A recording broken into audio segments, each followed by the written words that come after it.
এত লোক বলাবলিও করতে লাগলো অরণ্যর সঙ্গে রতির অবৈধ সম্পর্ক ছিল, কিন্তু পুলিশ তদন্ত করে কোনো প্রমাণ পেল না। রতি আজও নিখোঁজ, কিন্তু অরণ্যের বিরুদ্ধে ওদের একটা কথাও আজও আমি বিশ্বাস করি না। আমি যে বিশ্বাসও করতে পারি না, আবার অবিশ্বাসও করতে পারি না, আমি দিতে পারি না, আমার সুখতে পারি না। ডাক্তারবাবু, আমার অবস্থাটা কি হয়েছে জানেন?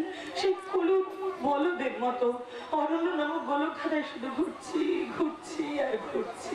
তুমি এ ব্যাপারে নিজে অরণ্যকে প্রশ্ন করোনি কেন? কেমন করে প্রশ্ন করবো? আমি যে রতিকে কথা দিয়েছিলাম অরণ্যর সাথে আমি কোনো সম্পর্ক রাখবো না।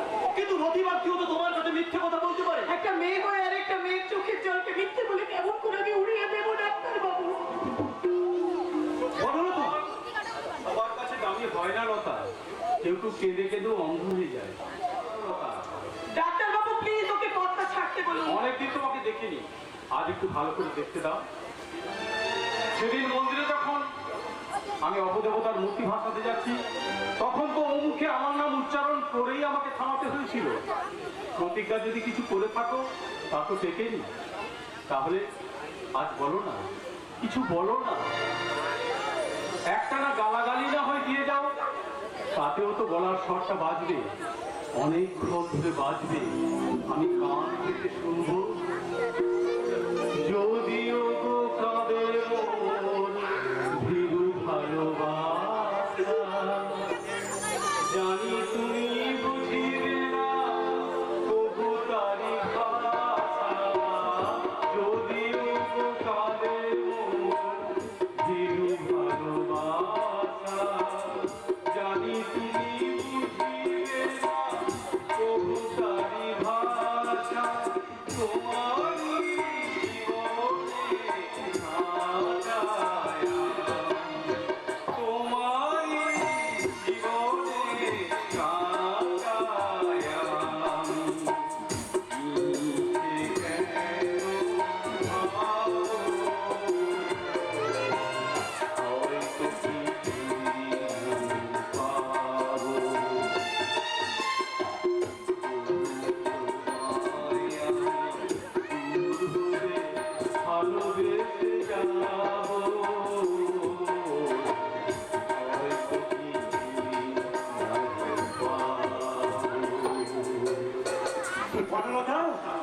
এই মানুষ খুনি, অপহরণকারী, ধর্ষণকারী।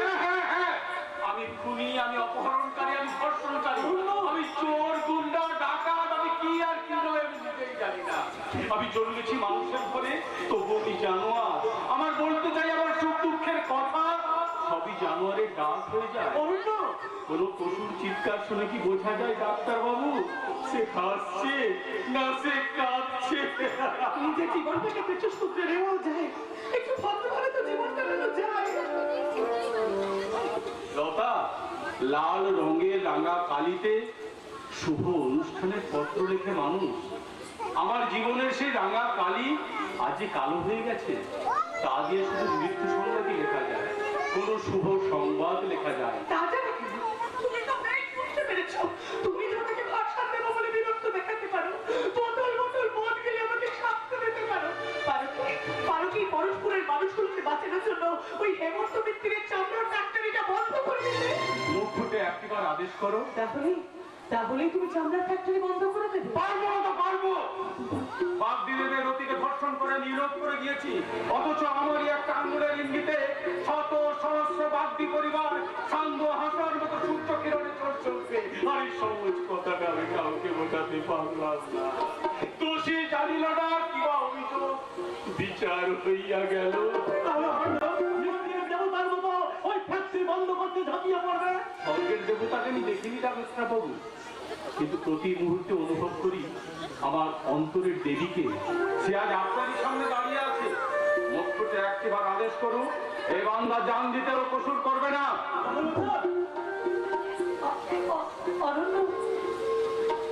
অরণ্য, যদি পারো এই পরস্পরের মানুষগুলোকে বাঁচানোর জন্য চামড়ার ফ্যাক্টরিটা তুমি বন্ধ করে দাও। তুমি আমার কথা রেখেছ, বহু যুগ পর লতা আমার নাম ধরে ডেকে তার কাজের ভার আমার উপর তুলে দিয়েছে। আর চিন্তা নেই ডাক্তারবাবু, আর চিন্তা নেই। যদি শরীরের সমস্ত হাড় গুলিয়ে দিতে হয় দেবো, তবু হেমন্ত মিত্রের চামড়ার কারখানার একটা জানলা আমি খোলা রাখতে দেবো না। কিন্তু ঘরে তোমার দাদা বৌদি আছেন, বেশি ঝুঁকি না নেওয়াই ভালো। যদি কিছু হয়ে যায়। হোক না, কিছু একটা হোক না। জীবনে তো শুধু তোমার ঘৃণাই পেলাম, মরণে যদি এক আধটা চোখের জল পড়ে, না না, এ আমার বড় বেশি চাই না, এ আমার বড় বেশি চাই না, কিচ্ছু চাই না আমি, কিচ্ছু না, কিচ্ছু না।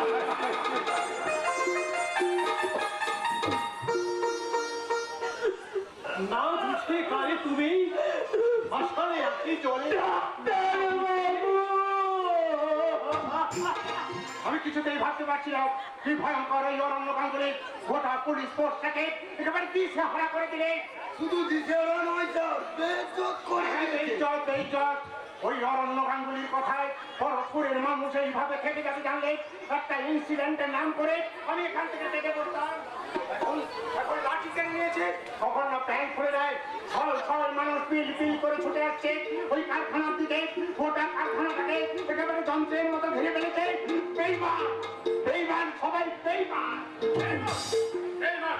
ফ্যাক্টরির শ্রমিকগুলো সবাই বেইমান। ছাঁটাই করবার সঙ্গে যোগ দিয়েছে। ছাঁটাই করে দিই, ছাঁটাই করবো। সমস্ত শ্রমিকদের ছাঁটাই করলে আমার কারখানা চলবে কি করে? হেমন্ত, আবার ওই মেশিনকে আপনি এসে ঘোরাবেন? হেমন্ত, আপনার অবশ্যই তাই করা উচিত। দেখুন, আপনার নেতৃত্বে পুলিশ বাহিনীর অবস্থা দেখুন, ওরাও ওদের সঙ্গে যোগ দিয়েছে। হেমন্ত বাবু, কি বলছেন আপনি?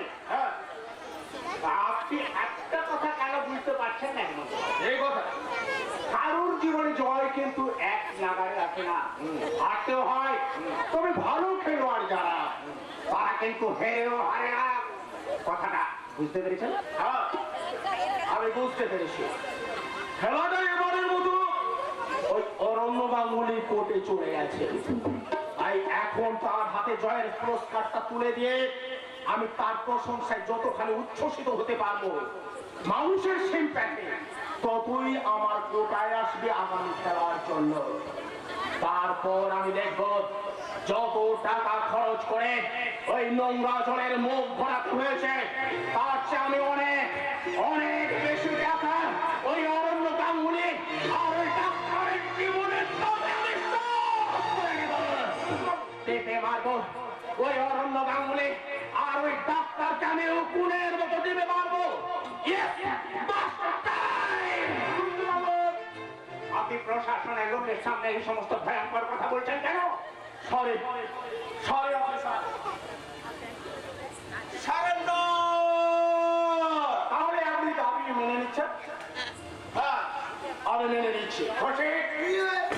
যাও, উত্তেজিত জনতাদের গিয়ে বলো তাদের দাবি মেনে নেওয়া হচ্ছে। তাদের কোনো প্রতিনিধি এসে কেন এখানে কথা বলেন?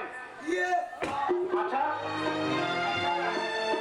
বাবু, ওদের প্রতিনিধি কে হবে মনে হচ্ছে? ওই অরণ্য গাঙ্গুলি না, ওই ডাক্তার। ভেতরে আসতে পারি? হ্যাঁ, আসুন। একে বনলতা, তুমি? বাড়ি শশী কনস্টেবলকে দিয়ে এক্ষুনি আমাকে ডেকে পাঠালে, এখন জিজ্ঞেস করছে আমি এখানে কেন? আরে আমি তো শশী কনস্টেবলকে পাঠালাম উত্তেজিত জনতাদের মধ্য থেকে একজন প্রতিনিধিকে ডাকতে, আর ও ভুল করে আপনাকে ডেকে আনলো। না, ভুল নয়, সে ঠিক মানুষকে ডেকে এনেছে। তার মানে? মানে আজকে উত্তেজিত জনতার প্রতিনিধি আমি। বনলতা? আমি বলো কেন, পাগল অরণ্য আমার নাম প্রস্তাব করলো, ডাক্তারবাবু তার সর্বান্তকরণের সমর্থন করলেন, সছরেক লোক হই হই করে উঠলো, ব্যাস হয়ে গেল আমাদের প্রতিনিধি। তুমি আমার বিরুদ্ধে আর অরণ্যের পক্ষে না? আমি চিরকালই ন্যায়ের পক্ষে আর অন্যায়ের বিরুদ্ধে। ও, আমি এখন অন্যায় আর অরণ্য ন্যায়? না, তা আমি বলিনি, তবে এক্ষেত্রে তুমি শুধু অন্যায় নয়, অপরাধ করেছো, এটাকে তুমি অস্বীকার করতে পারবে না হেমন্ত। ও, তা বলে তুমি অরণ্যের পক্ষে? ভুল বললে, উল্টোটা বলবে, বরং অরণ্যই আমাদের পক্ষে। এই লড়াইটা কি জানো হেমন্ত, এই লড়াই শুভর সাথে অশুভ লড়াই। দেশের চরম বিপর্যয়ে যদি দাগি আসামি অস্ত্র হাতে ঝাঁপিয়ে পড়তে চায় না, তাদেরকে স্বাগত জানাতে হয় হেমন্ত। কিন্তু অরণ্য জঘন্য অপরাধের কথা তুমি কি করে ভুলে গেলে বলো? না ভুলিনি, আবার এটাও আমি অস্বীকার করতে পারছি না, শুধুমাত্র অরণ্যর ডাকে গোটা বাগদি সমাজ কিন্তু এই আন্দোলনে সামিল হয়েছে। এমনকি শুনলে অবাক হয়ে যাবে যে রতির সর্বনাশের জন্য অরণ্যর নামে এত কলঙ্ক, সেই রতিনবাবা মাথা তার দিয়ে এখন অরণ্য পাশেই আছে। না, এ হতে পারে না, এ কিছুতেই হতে পারে না। কি আশ্চর্য ব্যাপার না, যাদের মেয়ের জন্য অরণ্যকে আমরা ছেঁড়া জুতোর মতো আবর্জনায় ছুঁড়ে ফেলে দিলাম, তারাই ফুলের মালা খুলে অরণ্যকে কিন্তু গলায় ধারণ করলো। এটাই হয়েছে। কি হলো? দীর্ঘশ্বাস ফেলছো কেন? বাঘের কি নিষ্ঠুর পরিহাস, তাই না? না, আমাদের দাবি সই করে দাও।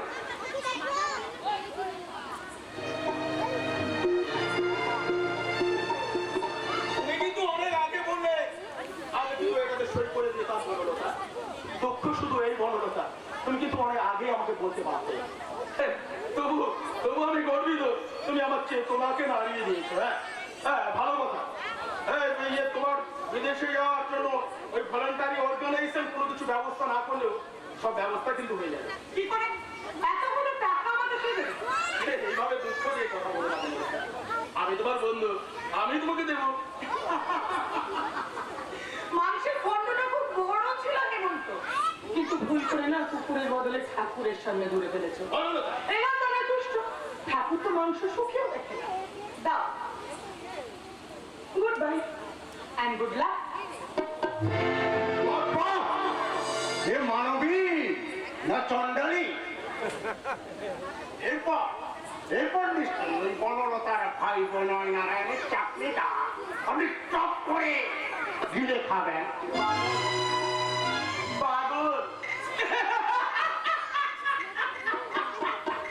আমি বলুন বিনয়নারায়ণের পদোন্নতি ঘটিয়ে দেবো। বলতে পারবো।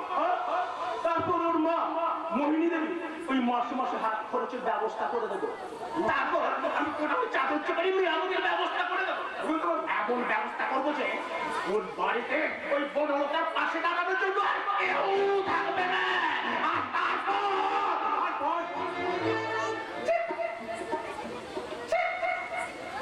প্রশাসনের লোকের সামনে এসব কথা বলতে আছে।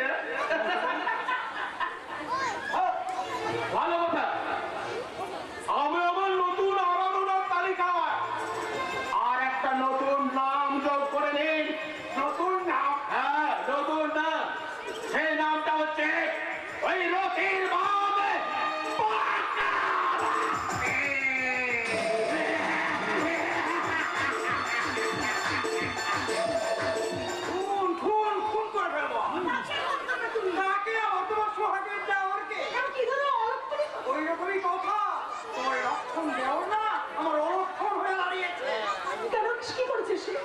ঠেকিয়ে বাগদি পাড়ার লোকজন নিয়ে এসে হেমন্ত মিত্রের ফাঁকিতে হামলা করেছে।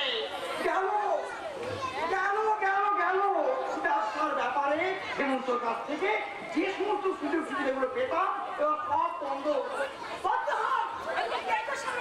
সঙ্গে সম্পর্ক নাড়াটাই ভালো দিয়েছে ঠাকুর তাকে সিদ্ধি করে বলে কি না, চমড়ার নদীতে যেমন নদীতে নোংরা জল পড়ছে পড়বে, মানুষ মরছে বড়। এবার বোঝো খেলার নাম কেমন বাবাজি। সত্য সত্য, তুমিও আমার সত্য। সেটা আজ বুঝলে গো, আমি তো তোমার জন্ম সত্য, জন্ম জন্ম ধরে তোমাকে চালাবো চালাবো চালাবো।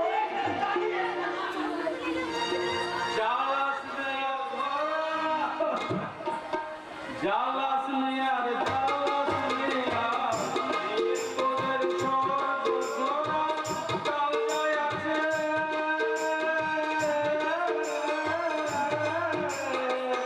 কালকায় আছে, কালকে হবে। আজকে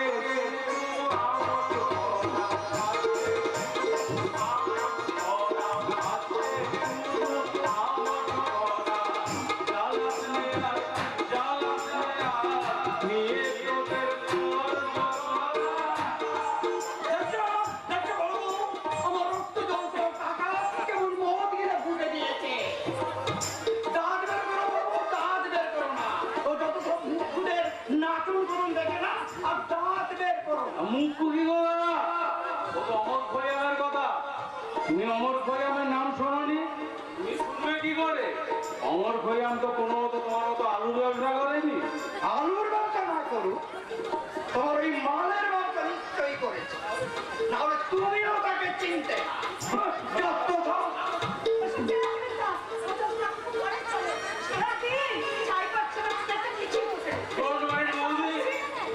বোতলে ছিপিটা পড়ে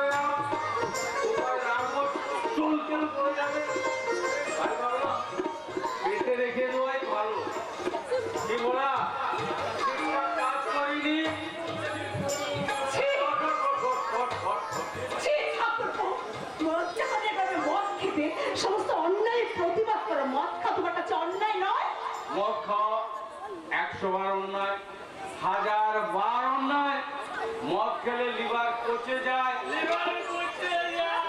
মানুষ শুটকো কিংবা মুটকো হয়ে যায়।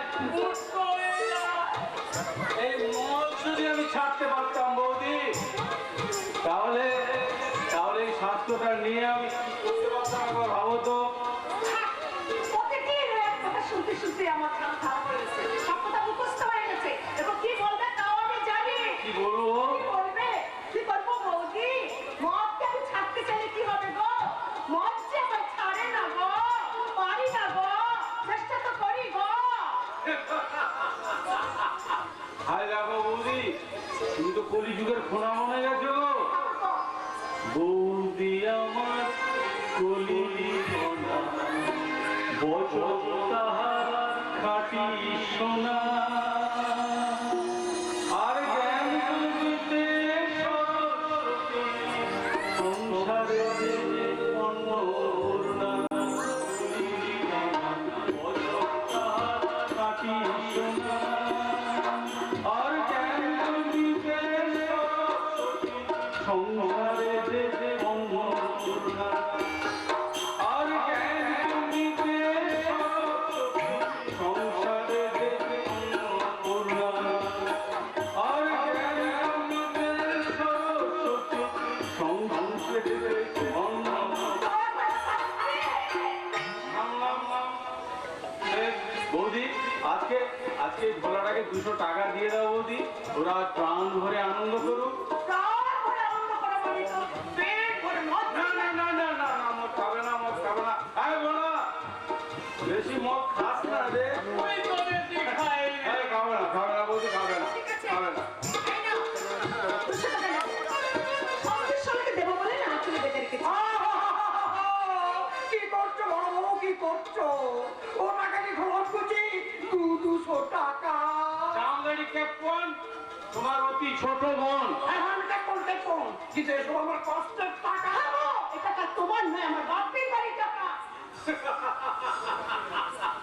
কি ক্যাপ্টেন গাঙ্গুলি, তোমার ঠোকা মুখ ভোতা হয়ে গেল তো। যাও যাও যাও, বল এদিকে এদিকে এদিকে আয়।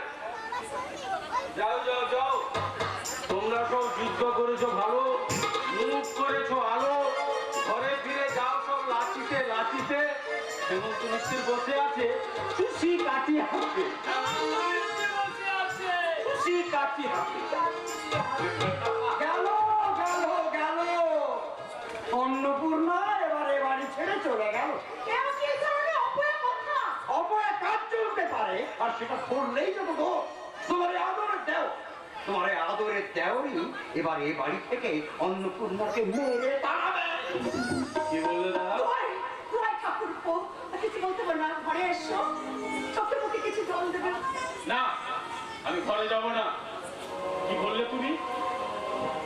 যেমন তুমি কঞ্জুস, তেমনি তোমার অলক্ষণে নোট। ঠাকুরপো, তুই দাদাকে কেউ এসব কথা বলে? ওকে চুপ করতে বলো প্রতিমা, ওকে চুপ করতে বলো, না হলে কিন্তু আর একটা খুনোখুনি হয়ে যাবে। ঠাকুরপো, শান্ত হও। শান্ত হও? কেন কেন দাদা তোমাকে বললে? আমি তোমাকে মারতে মারতে বাড়ি থেকে তাড়িয়ে দেবো? ও কথা মুখে উচ্চারণ করলো কি?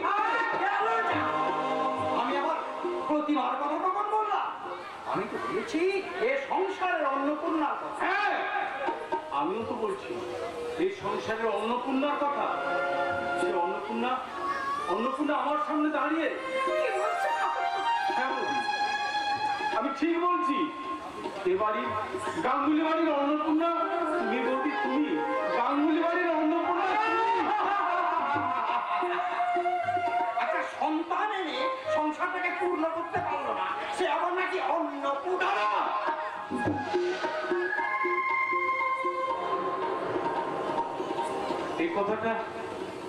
এই কথাটা তুমি এভাবে বলতে পারলে দাদা? হাত করে বলিনি, সব করে বলিনি, অনেক যন্ত্রণায় বলেছি, অনেক যন্ত্রণা। যন্ত্রণা কেবল একা তোমার, বৌদির যন্ত্রণা নেই? যন্ত্রণার ছিটে ফুটাও তো তোমার বৌদির মধ্যে দেখতে পাই না। সব সময় তো দেখি আনন্দে ধেই ধেই ধেই ধেই করে নাচছে। আর আমার বুকটা যে ক্রমশ শুকিয়ে পাথর হয়ে যাচ্ছে, সেদিকে একটি বারের জন্য কারো নজর নেই। তুমি যে আগে তুমি একবার ফিরে তাকিয়েছো বৌদির দিকে?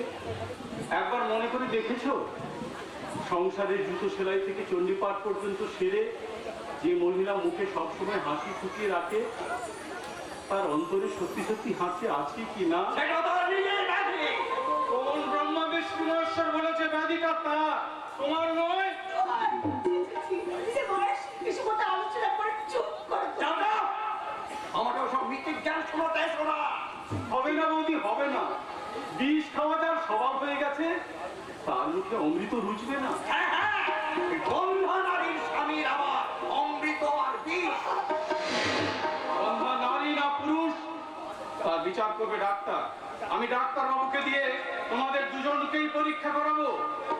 দিনের পর দিন, রাতের পর রাত যাকে কখনো ঘৃণা কখনো করুণা দেখিয়ে বন্ধা বন্ধা বন্ধা বলে আসছো, দেখবো আসল বন্ধা সে না আসল বন্ধা তুমি। যদি প্রমাণ হয় বন্ধা প্রতিভা তোমার বৌদি, তাহলে বলবো বৌদি বন্ধা আর তুমি অন্ধ। তাই চোখের সামনে সংসার ঘুরে বেড়ায়, তাকে তোমরা দেখতেও পাও না। কাব্যি কথা না। আর যদি প্রমাণ হয় দোষ আমার, তাহলে কি করবি? কি করবি? মহাভারতের দ্রৌপদী 5 ভাইয়ের জন্য 5 ভাগ হয়েছিল, আর এই গাঙ্গুলি বাড়ির বংশরক্ষার থেকে তোর বৌদিও কি এই 2 ভাইয়ের জন্য 2 ভাগ হবে?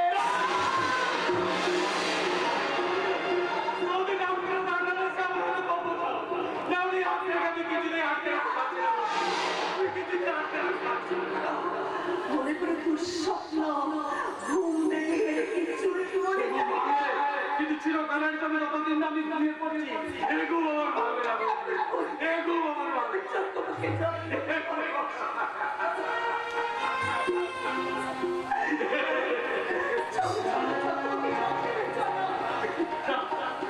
আমি আর এই বাড়িতে যাবো না বৌদি, এই বাড়িতে আমি যাবো না। বাড়িটা বাবা, এই বাড়িতে তোমার অধিকার আছে। তোমার এই অযাচিত করুণার জন্য তোমার পায়ে 100 কোটি প্রণাম দাদা।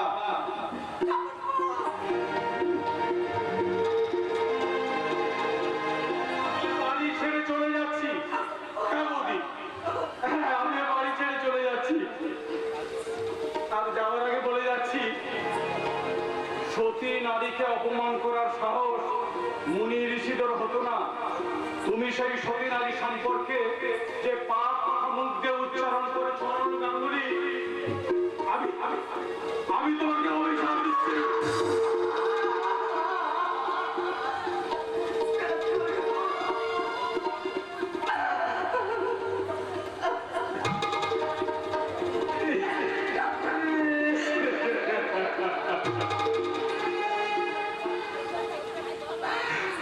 ভগবান তোমার মঙ্গল করুন দাদা, ভগবান তোমার মঙ্গল করুন।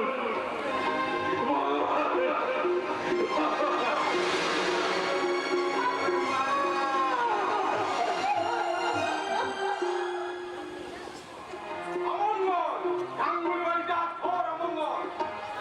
অরণ্যের এমন খবর খেয়ে আমি চলি, সমানে গাঙ্গুলি পরিবারের ক্ষতি করে চলেছি। এই যে হেমন্ত বাবুজির আমার আসার সময় হয়ে গেল। গাঙ্গুলি বাড়িটা কি তো গুণকীর্তন করতেই হবে। অমঙ্গল অমঙ্গল, গাঙ্গুলি বাড়িটা ঘোর অমঙ্গল। গাঙ্গুলি বাড়িতে লেগে গেছে অমঙ্গল। তার মন্দির মুখ ধারি আর অনর্থা খেয়ে গেল ঘোর। মদ, মাংস, মেয়ে মানুষ, অসাধারণ আয়োজন বাবাজি, অসাধারণ আজকের আয়োজন। আপনার উদ্যমের খ্যাতি সেই বাবার আমল থেকে আমি শুনে আসছি। ওই অরণ্যের গৃহ থেকে খবরটা যেমন সুখবর, তার থেকেও সুখবর ওই বেঈমান পাকা বাদ্যের খুন হওয়ার খবরটা তদন্ত হচ্ছে। তদন্ত হচ্ছে হোক, ওটাকে আমি আত্মহত্যা বলেই রিপোর্ট করে দেবো। আপনারা আছেন বলেই আমার আর কোনো অসুবিধা যাবে। আর শুনুন, আপনাদের বকশিস সঠিক সময়ে যথা জায়গায় যথা সময় ঠিক পৌঁছে যাবে। হেমন্ত বাবু, ওই হাসি হাসি হয়ে গেলে এই মিত্তিরা একটু মমতার মেয়ে মানুষ নিয়ে ফুর্তি টুর্তি করে আর কি। কিন্তু হরলাল কোথায় গেল? হরলাল এখন ওই মেয়েটাকে পাঠালো না কেন? হ্যাঁ হরলাল, ওই তো আপনাদের সামনে আসছেন লাস্যময়ী